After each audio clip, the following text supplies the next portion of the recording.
आज हम लोग करेंगे क्वेश्चन नंबर 24, जिसमें क्वेश्चन में बोला गया है कि hemispherical bowl of radius R is rotated about its axis of symmetry which is kept vertical.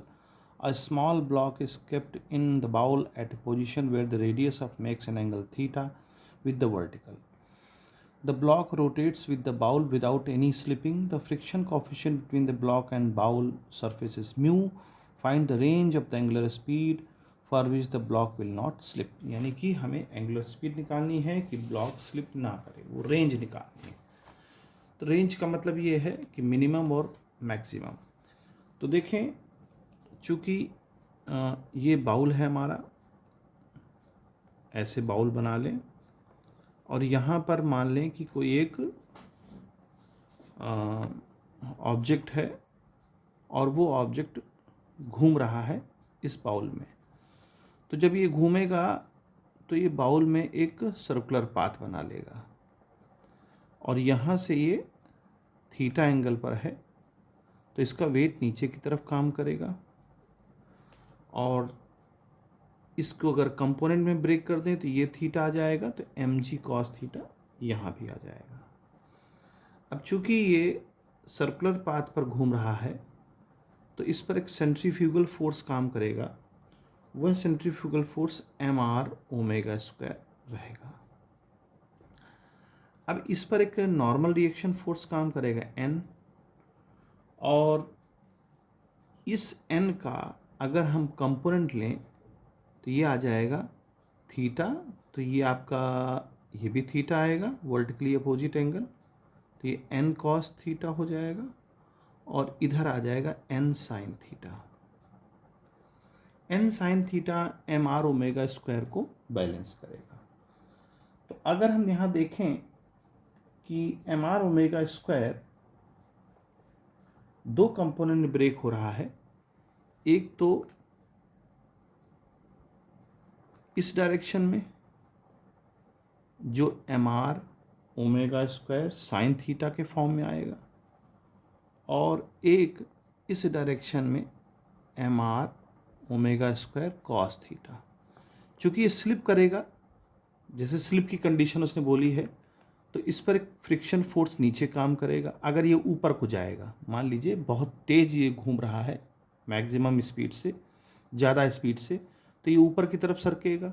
इसकी दो कंडीशन हो सकती हैं. जब ये बाउल धीरे इतना स्लो चले कि ये नीचे को खिसकने लगे तो एक कंडीशन बनेगी, और अगर ये बहुत तेज़ी से अगर ये बाउल घूम रहा है तो ये जो ऑब्जेक्ट है ये ऊपर जाने की कोशिश करेगा. तो जब ऊपर जाएगा तो इस पर फ्रिक्शन फोर्स नीचे की तरफ काम करेगा. अब यहाँ पर हमने एम जी को ब्रेक किया था, एम जी कॉस थीटा, तो एक इधर की तरफ एम जी साइन थीटा भी काम करेगा. ठीक है, एम जी साइन थीटा की तरफ इस तरफ काम करेगा फ्रिक्शन की तरफ, और एम आर ओमेगा स्क्वायर ऊपर की तरफ काम करेगा. यानी कि अगर हम इसको ऊपर ले जा रहे हैं फॉर अप, अगर ये ऑब्जेक्ट ऊपर जा रहा है तो फ्रिक्शन फोर्स नीचे काम करेगा. तो फ्रिक्शन फोर्स प्लस ये एम जी साइन थीटा दोनों मिलकर के क्या देंगे, एम आर ओमेगा स्क्वायर का कॉस थीटा के कंपोनेंट के बराबर वैल्यू देंगे. तो यहाँ पर चूंकि एफ फ्रिक्शन फोर्स है, तो जब एफ फ्रिक्शन फोर्स है तो इसकी वैल्यू क्या होगी, म्यू इंटू एन एम जी साइन थीटा और m are omega square cos theta. अब अगर एन को देखें तो देखिए नॉर्मल रिएक्शन फोर्स इस डायरेक्शन में लगेगा, वो किसके इक्वल होगा, वो एम जी कॉस थीटा, एम जी का कंपोनेंट, और एम आर ओमेगा स्क्वायर जो इस डायरेक्शन में साइन थीटा बना रहा है, इन दोनों के सम के इक्वल होगा. यानी एन की वैल्यू हमारी हो जाएगी M ji cos theta plus M are omega square sine theta. अब यहाँ से हम क्या करें, यहाँ से हम एन की वैल्यू पुट कर दें पहली इक्वेशन में. तो या यूँ कर लें कि इसको पहले उस तरफ ले जाएं. तो इसको फिर से लिख रहे हैं हम, mu N is equal to M are omega square cos theta, और एम जी साइन थीटा इस डायरेक्शन में आ जाएगा एम जी साइन थीटा. म्यू और एन नीचे ले आओ, तो जब एन आप नीचे ले आओगे तो ये वैल्यू पूरी लिख दो यहाँ पर. M ji cos theta plus M are omega square sine theta, और ये वैल्यू हमारी पहले से ही ऊपर थी, कॉस थीटा माइनस एम जी साइन थीटा। अब यहाँ से देखिए एम से एम सब जगह से कैंसिल हो रहा है, तो उसको हम उठाकर सब कैंसिल आउट कर दें। अब क्या बनेगा हमारा, r omega square cos theta minus जी साइन थीटा, और नीचे वैल्यू आएगी हमारी g cos theta plus r omega square sine theta. अब म्यू से हम क्रॉस मल्टीप्लाई कर दें, यानी कि डिवाइड बाई 1 करके क्रॉस मल्टीप्लाई करेंगे तो क्या आ जाएगा, mu G cos theta plus mu R omega square sine theta, और यहाँ आ जाएगा आपका, ये वैल्यू आएगी R omega square cos theta और माइनस जी साइन थीटा। अब देखिए यहाँ पर म्यू है और ओमेगा स्क्वायर यहाँ भी है, यहाँ भी, तो ओमेगा स्क्वायर को हमको पहले देखना है, तो ओमेगा स्क्वायर को हम कॉमन ले लें तो क्या बनेगा, म्यू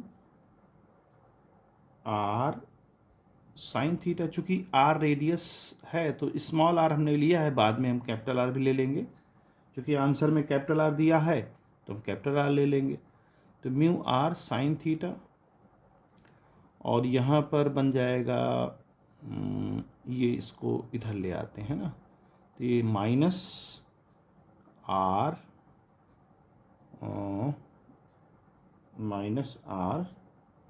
ओमेगा स्क्वायर है ये, ठीक है। यहाँ पर हमारा okay R omega square, sorry omega तो स्क्वायर कॉमन हो गया, कॉस थीटा। हाँ, एक इसमें भी देखिए दिक्कत आएगी, देखिए बताता है क्या प्रॉब्लम है।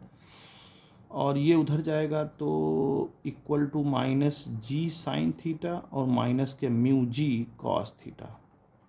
देखिए अभी आर की वैल्यू हमने नहीं निकाली है, ये यहाँ से आर ये है, और ये हाइपोटेन्यूस ये कैपिटल आर है।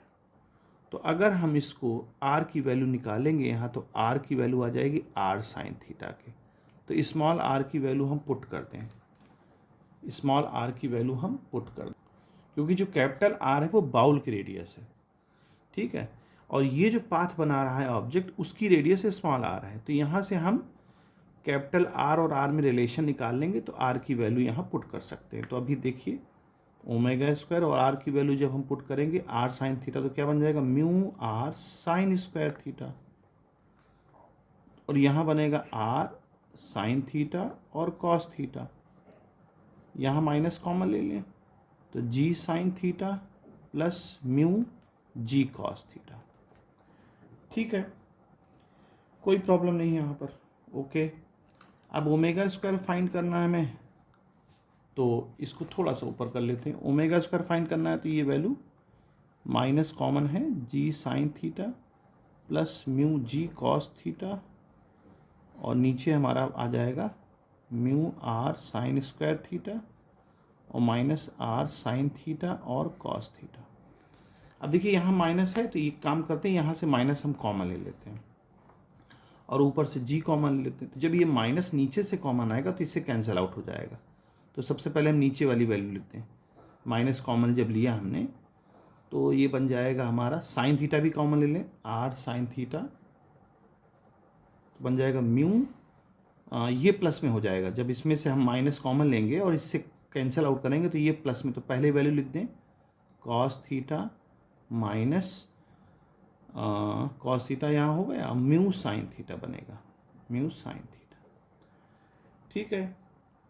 और ऊपर वाले में हम जी कॉमन ले लें, तो चूंकि ये माइनस नीचे से कॉमन लेने पे कैंसिल आउट हो ही गया है, तो ऊपर वाले हमारी वैल्यू प्लस में रहेगी। तो जी कॉमन लेंगे तो आएगा sign theta plus mu cos theta, ये हमारा ओमेगा स्क्वायर की वैल्यू आ जाएगी। और जब ओमेगा लिखेंगे तो इसको हम क्या करेंगे, उसके ऊपर पावर लगा देंगे या अंडर रूट लगा देंगे, g sine theta plus mu cos theta और divide by r sine theta, और ब्रैकेट में होगा cos theta minus mu sine theta, और इसके ऊपर ब्रैकेट लगा दें 1/2, ठीक है। यहाँ पर थोड़ा ध्यान देंगे, ये माइनस है ना, तो ये यहाँ से जब माइनस हम कॉमन लेंगे तो ये माइनस कैंसिल आउट हो जाएगा, और जब ये माइनस कॉमन ले लेंगे तो ये माइनस वाली वैल्यू प्लस में, इसीलिए मैंने इसको पहले लिख दिया, और ये प्लस वाली वैल्यू माइनस में हो जाएगी। तो ये तो हो गया जब ये ऊपर की तरफ जाने की कोशिश करेगा, यानी अगर ये तेज़ी से मूव करेगा बाउल, अगर बाउल धीरे से मूव करता है तो इसके चांसेस नीचे आने के रहेंगे, जब नीचे आने के रहेंगे तो फ्रिक्शन फोर्स ऊपर की तरफ काम करेगा। बस इसमें यही डिफरेंस है। फ्रिक्शन फोर्स उस डायरेक्शन, उस समय जब, देखिए इसको फिर से बना देता हूँ, उस समय क्या होगा कि फ्रिक्शन फोर्स जो है नीचे की तरफ, ऊपर की तरफ रहेगा। जब ये नीचे जाने की कोशिश करेगा तो फ्रिक्शन ऊपर रहेगा, बाकी सब कुछ नीचे रहेगा, जैसा कि इस फिगर में दिया हुआ है।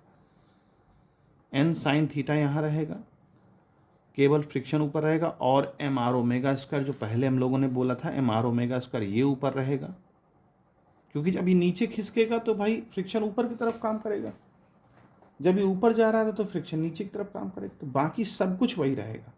बस यहाँ पर एक चीज़ बदल जाएगी, फ्रिक्शन इसके साथ ऐड हो जाएगा। तो अब देखिए जब फ्रिक्शन इसके साथ ऐड होगा तब क्या वैल्यू बनेगी, तो देखिए यहाँ से friction plus M are omega square, friction plus M are omega square cos theta के इक्वल होगा एन साइन थीटा के इक्वल होगा। ठीक है, एन साइन थीटा के इक्वल होगा। सॉरी, ये एन साइन थीटा नहीं, एम जी साइन थीटा था, सॉरी यहाँ एन नहीं एम जी साइन थीटा है, तो ये एन नहीं रहेगा, एम जी साइन थीटा रहेगा। ओके, अब हम एन की वैल्यू हमारी वही रहेगी, देखिए एन की वैल्यू हमारी बदलेगी नहीं, नॉर्मल रिएक्शन फोर्स का वैल्यू यही रहेगा। तो जैसे हमने पहले किया है, कैसे कि एफ की जगह म्यू एन लिख देंगे plus M are omega square cos theta और एम जी साइन थीटा, तो एन की वैल्यू अब इसको उधर ले जाएंगे और एन की वैल्यू पुट करेंगे, तो सेम वैसे ही जैसे पूरा प्रोसेस करेंगे तो वही वैसे ही आ जाएगा। बस यहाँ पर अब जो वैल्यू आएगी ना, तो यहाँ प्लस माइनस का डिफरेंस आ जाएगा। तो प्लस माइनस का डिफरेंस कहाँ आएगा, देखो जी ब्रैकेट में साइन थीटा आएगा और माइनस म्यू कॉस थीटा हो जाएगा बस। और नीचे में क्या चेंज आएगा, नीचे में आएगा हमारा आर साइन थीटा ब्रैकेट में म्यू साइन थीटा हो जाएगा, और ये हो जाएगा प्लस का कॉस थीटा। बस इतना ही बदलाव आएगा, बाकी कुछ बदलाव नहीं आएगा। तो कोई ऐसी प्रॉब्लम नहीं है इस क्वेश्चन में। बस हमको ध्यान देना है कि जब ये नीचे की तरफ आएगा तब फ्रिक्शन ऊपर लगेगा, और जब ये ऊपर की तरफ जाएगा तो फ्रिक्शन नीचे लगेगा। बस यहाँ फ्रिक्शन केवल चेंज होगा, उसकी डायरेक्शन। तो उस पहले केस में एफ और एम जी साइन थीटा प्लस कर देंगे, एम आर ओमेगा स्क्वायर के इक्वल कर देंगे कॉस थीटा के, और जब ये ऊपर होगा तो एफ प्लस यानी ये वाला value F plus M are omega square cos theta, और नीचे आ जाएगा एम जी साइन थीटा। तो इससे हम सॉल्व कर लेंगे, सेम ऐसे ही सॉल्व करेंगे जैसे मैंने किया है। तो यहाँ पर आपकी पूरी वैल्यू ओमेगा की आ जाएगी। तो ओमेगा की दो वैल्यू आएंगी, एक अच्छा इसके ऊपर पावर 1/2 भी रहेगा, हाँ, तो एक वैल्यू ये आएगी और एक वैल्यू ये आएगी। तो उम्मीद है आपको समझ में आया होगा। अगर कोई प्रॉब्लम है तो आप कमेंट सेक्शन में पूछ सकते हैं। Good bye.